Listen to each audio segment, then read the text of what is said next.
அனைவருக்கும் வணக்கம்.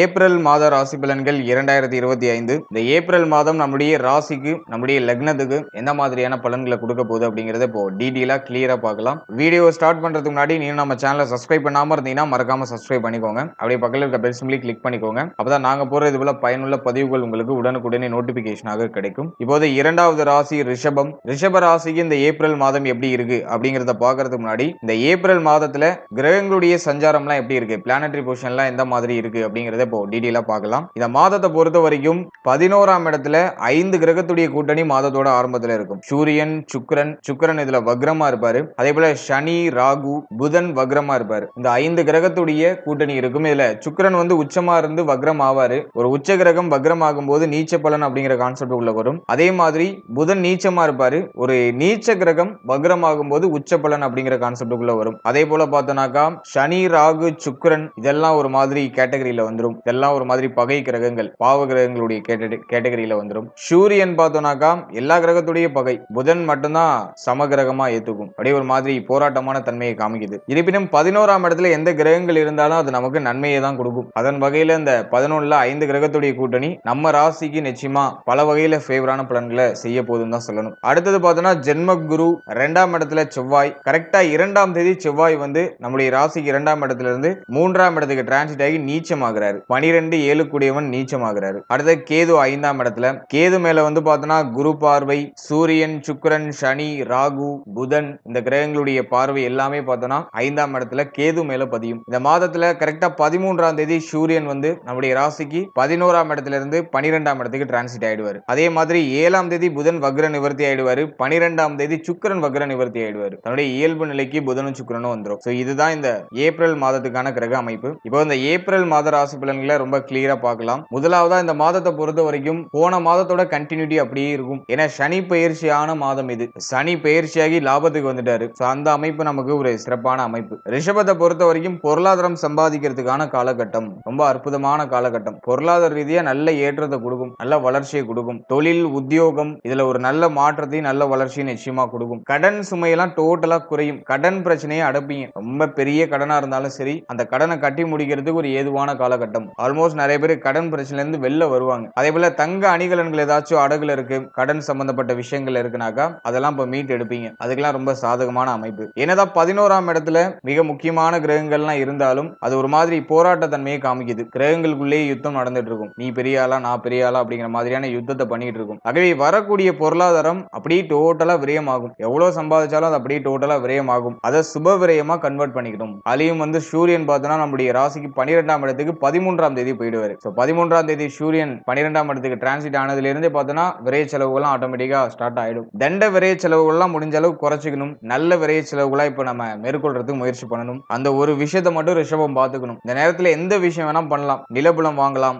அசையும் அசையா சொத்துக்கள் சேர்றதுக்கான வாய்ப்பு இருக்கு. தங்க அணிகலன்கள் வாங்கணும்னு நினைக்கிறீங்கன்னா அது வாங்கலாம். தங்க அணிகலன்கள் அடகுல இருக்குன்னா அதை மீட் எடுக்கலாம். வீடு கட்ட ஸ்டார்ட் பண்ணலாம். லாப சனி காலகட்டம். அதே மாதிரி 2 குடையவன் லாபஸ்தானத்துல இருக்காரு, நீச்சமா இருக்காரு, சுக்கிரனோட இணைந்து இருக்காரு. அதனால அதை நீச்ச பங்கம்னு எடுத்துக்கலாம். குரு சுக்கிரன் பரிவர்த்தனை யோகம், அதுவும் மிக சிறப்பான அமைப்பு கொடுக்குது. பொருளாதாரத்தை எந்தெந்த ஆங்கிள் இருந்து நம்ம சம்பாதிக்க முடியுமோ பல ஆங்கிள் நமக்கு காமிக்கும். அப்படியே சிந்தனை ஊற்று எடுக்கும். புது புது ஐடியாஸ் எல்லாம் வரும். இப்போ பொருளாதாரத்தை சம்பாதிக்கிறதுக்கு புது புது ஐடியாஸ் எல்லாம் வரும். அதெல்லாம் எக்ஸிக்யூட் பண்ணி அதன் ரீதியா பொருளாதாரத்தை சம்பாதிப்பீங்க. பொருளாதாரம், தொழில், உத்தியோகம் இதுக்கு ரொம்ப சாதகமான காலகட்டம். அதே மாதிரி வெளிநாடு யோகமும் உண்டு. வெளிநாடு போகணும்னு ஆசைப்படுறீங்கன்னா இப்ப கைகூடி வரும். அடுத்து தொழில், உத்தியோகத்துல நல்ல வளர்ச்சி இருக்கும். ஆல்ரெடி நீங்க ஒரு பிசினஸ் பண்ணிட்டு இருக்கீங்கன்னா அந்த தொழில ஒரு நல்ல வளர்ச்சியும் நல்ல மாற்றத்தையும் செய்வீங்க. தொழில இன்னும் கொஞ்சம் எக்ஸ்பேண்ட் பண்றதுக்கு முயற்சி பண்ணுவீங்க. ராகு சுக்கிரன் இணைவு இருக்கு. தொழில எக்ஸ்பேண்ட் பண்றதுக்கு ரொம்ப சாதகமான காலகட்டம் தான். அது மேக்ஸிமம் நெகட்டிவா பண்ணாது. ஏன்னா லாபஸ்தானத்துல தான் இருக்கு. அதனால நீங்க எக்ஸ்பேண்ட் பண்ணி தொழிலெல்லாம் நல்லா விரிவாக்கம் பண்ணி நல்ல பொருளாதாரத்தை சம்பாதிக்கிறதுக்கு ஒரு ஏதுவான காலகட்டம் தான். உடைய தசா புக்தி உங்களுக்கு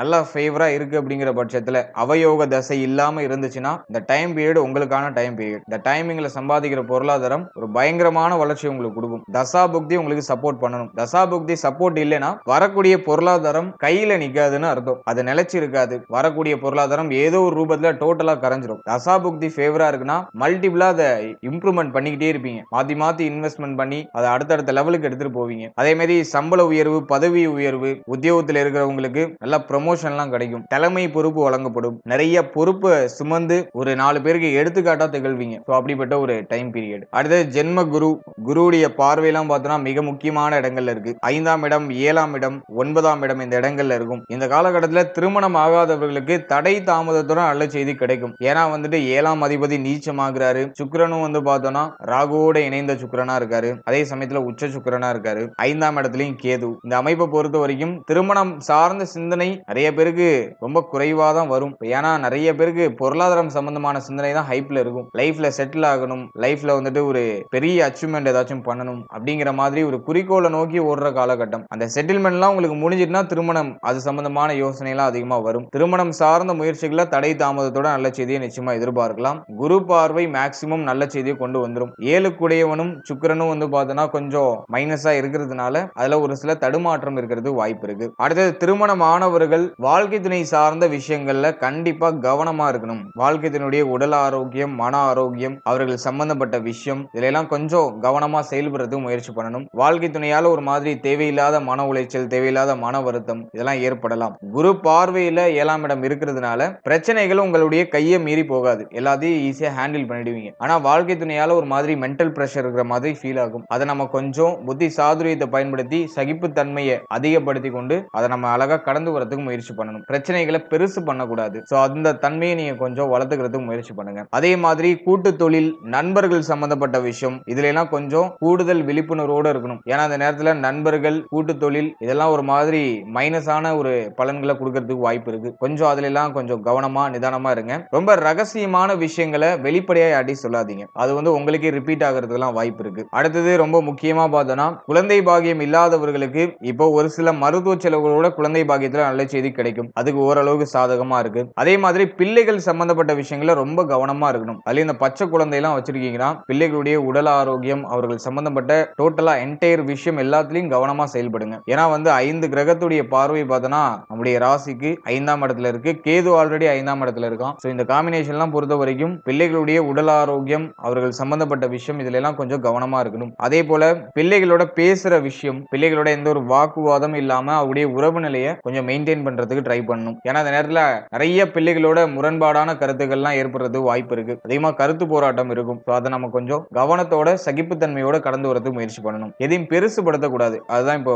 ரொம்ப முக்கியமான விஷயம். அடுத்து அந்த காதல் உறவு, போன மாதத்துல பார்த்த மாதிரி தான் காதல் உறவு சம்பந்தமான விஷயம், பூர்வீக சொத்து சம்பந்தமான விஷயம், குலதெய்வம் சார்ந்த விஷயம் இதுல எல்லாம் கொஞ்சம் கவனமா செயல்படுறதுக்கு முயற்சி பண்ணுங்க. குலதெய்வ வழிபாட மேற்கொள்ள முடியாத அளவுக்கு ஏதாச்சும் தடுமாற்றங்கள் ஏற்படலாம். அப்படி இல்லைன்னா குலதெய்வ வழிபாட மேற்கொள்ளும் போது ஏதாச்சும் மன வருத்தங்கள், ஏதாச்சும் ஒரு சில குழப்பங்கள்லாம் ஏற்படுறது வாய்ப்பு இருக்கு. இந்த தடையும் தாண்டி நீங்க அந்த குலதெய்வ வழிபாட மேற்கொள்றது நல்லது. அடுத்து ரொம்ப முக்கியமா பார்த்தோம்னா 11ஆம் இடத்துல 5 கிரகத்துடைய கூட்டணி இருக்கிறதுனால மூத்த சகோதரத்துவம் சார்ந்த விஷயங்கள்ல ரொம்ப கவனமா இருக்கணும். அவருடைய உறவு நிலை, அவர்கள் சம்பந்தப்பட்ட விஷயம், அவருடைய உடல் ஆரோக்கியம் A to Z, மூத்த சகோதரத்துவம், மூத்த பிள்ளைகள், மூத்த மருமகன் இதெல்லாம் கொஞ்சம் கவனமா இருக்கணும். போன மாதத்தோட கண்டினியூட்டி தான். இந்த மாதத்துல 11ஆம் இடம் ரொம்ப பவர்ஃபுல்லா மாறுது. இது உங்களுக்கு பொருளாதார ரீதியா வளர்ச்சியை கொடுத்தாலும் அது சம்பந்தமான காரகத்துவம், அந்த பாவத்துக்குன்னு ஒரு காரகத்துவம் இருக்கு. அதான் மூத்த சகோதரத்துவம், மூத்த பிள்ளை, மூத்த ஸ்தானம் சார்ந்த விஷயம். அந்த காரகத்துவங்களை கெடுக்கிறதுக்கு வாய்ப்பு இருக்கு. அதுவே அது சம்பந்தப்பட்ட விஷயங்கள கொஞ்சம் கவனமா இருக்கணும். அதே மாதிரி செவ்வாய் 3ஆம் இடத்துல நீச்சமா இருப்பாரு.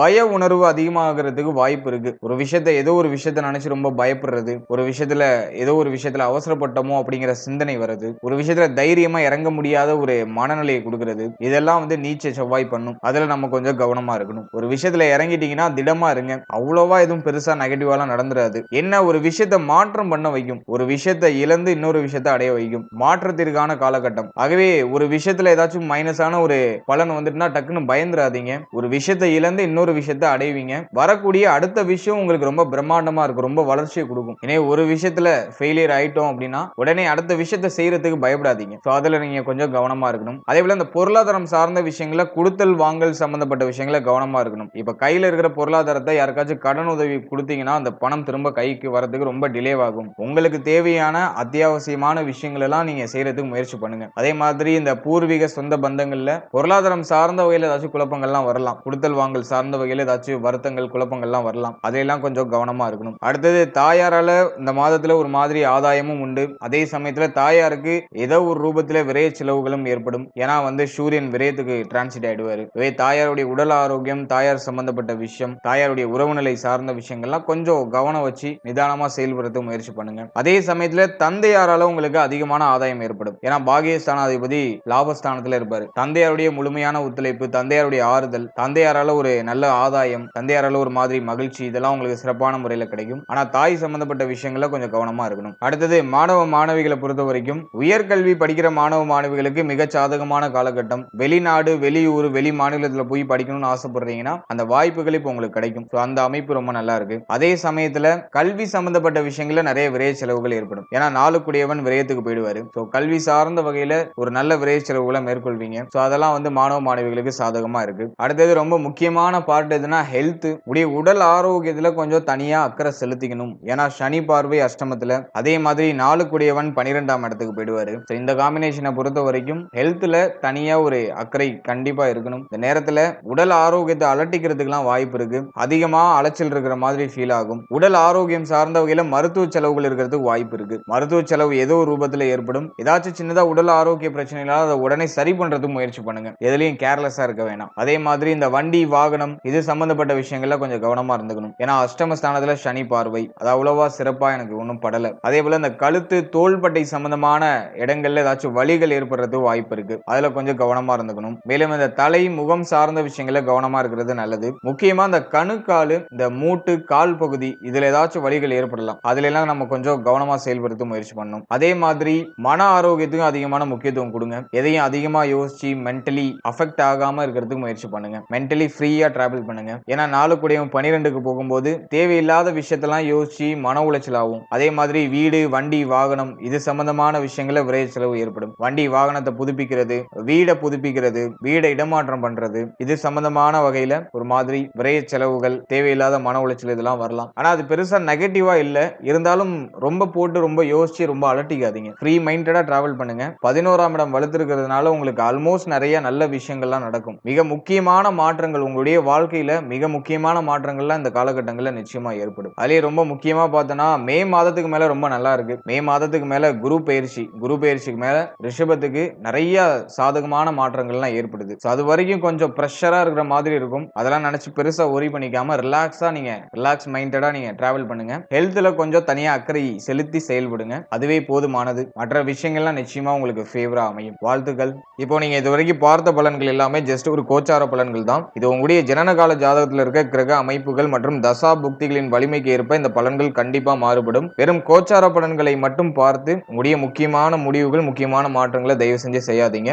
சாதாரண விஷயங்களுக்கு, சாதாரண மாற்றங்களுக்கு கோச்சார பலன்கள் போதுமானது. அதே சமயத்துல ரொம்ப முக்கியமான மாற்றங்கள், முக்கியமான முடிவுகள் ஏதாச்சும் நீங்க பண்றீங்க அப்படிங்கிற பட்சத்துல உங்களுடைய ஜனனகால ஜாதகத்துல தசா புக்தி வலிமை உங்களுக்கு சாதகமா இருக்கா அப்படிங்கறத ஒரு வாட்டி செக் பண்ணிக்கோங்க. ஏன்னா தசா புக்தி அந்தரம் உங்களுக்கு சாதகமா இருக்கு அப்படிங்கிற பட்சத்துல கோச்சாரம் எவ்வளவு நெகட்டிவா இருந்தாலும் கண்டிப்பா நீங்க எடுக்கிற முயற்சிகள்ல ஒரு நல்ல பலன்கள், நல்ல ஒரு வெற்றி அப்படிங்கிறது நிச்சயமா கிடைக்கும். அதே சமயத்துல கோச்சாரம் எவ்வளவு ஃபேவரா இருந்தாலும் தசா புக்தி அந்தரம் உங்களுக்கு அன்ஃபேவரா இருந்துச்சுன்னா நீ இறங்குற விஷயங்கள்ல ஒரு மாதிரி மன வருத்தம், குழப்பம், தடுமாற்றம் இதெல்லாம் கண்டிப்பா இருக்கும். எனவே கோச்சாரம் அப்படிங்கிறது உங்களுடைய தற்காலிக மனநிலை. இப்போதைக்கு உங்களுடைய மனம் எப்படி இருக்கு, உங்களுடைய சிந்தனை எப்படி இருக்கு அப்படிங்கறத அண்டர்ஸ்டாண்ட் பண்றதுக்கு மட்டும்தான் கோச்சாரம். ஒரு விஷயம் உங்களுக்கு நடக்குமா நடக்காதா அப்படிங்கறத உங்களுடைய லக்னம், அதே சமயத்துல உங்களுடைய தசா புக்தி அதோடைய வலிமை அதுதான் வந்து தீர்மானிக்கும். எனவே கோச்சார ரீதியா நெகட்டிவான இன்ஃப்ளூயன்ஸ் இருந்தாலும் தசா புக்தி அந்தரம் உங்களுக்கு ஃபேவரா இருக்குன்னா எந்த ஒரு முக்கியமான விஷயத்தையும் கண்டிப்பா நீங்க செய்யலாம். அதே மாதிரி கோச்சாரமும் ஃபேவரா இருந்து தசா புக்தியும் ஃபேவரா இருக்குங்கிற பட்சத்துல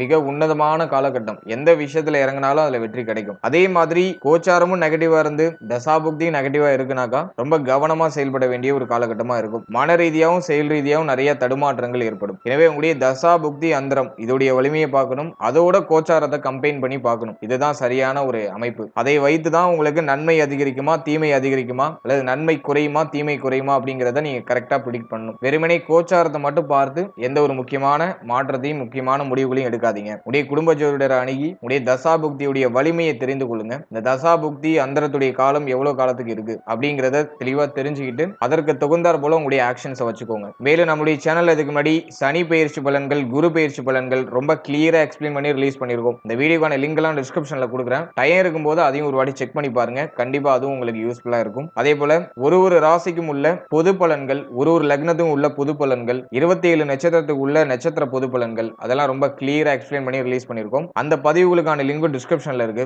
அதையும் உங்களுக்கு டைம் இருக்கும்போது செக் பண்ணி பாருங்க. அந்த பதிவுகளை பார்க்கும்போது உங்களை பற்றிய ஒரு தெளிவான புரிதல் கண்டிப்பா உங்களுக்கு ஏற்படும். ஆகவே மறக்காம அந்த பதிவுகளையும் உங்களுக்கு டைம் இருக்கும்போது செக் பண்ணி பாருங்க. And finally very limited time. So be cool, stay happy, stay healthy and enjoy. வாழ்த்துக்கள்.